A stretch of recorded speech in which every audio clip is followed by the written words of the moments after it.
Creating an About Us page in Shopify is essential to build trust with your customers and tell your brand story. Here's a concise guide.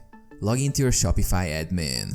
Go to your Shopify dashboard and log in. Navigate to Pages. From the Shopify admin, click on Online Store in the left-hand menu, then select Pages. Add a new page. On the Pages screen, click the Add Page button. Title and Content. Enter About Us as the title. In the content area, provide a compelling description of your business. Share your brand's history, values, mission, and any relevant information that helps customers connect with your brand. Formatting. Use the built-in text editor to format your content, add images, and create an engaging layout. Shopify's rich text editor is user-friendly.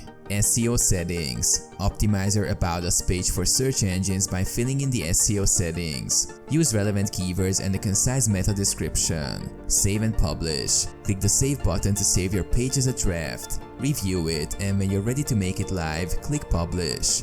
Navigation menu. To make your About Us page accessible, go to Navigation under Online Store and add it to your main menu. Preview and test. Preview your About Us page to ensure it looks the way you want and test any links or buttons. Maintain and update. Regularly update your About Us page as your business evolves. Share your successes, testimonials, and ongoing journey.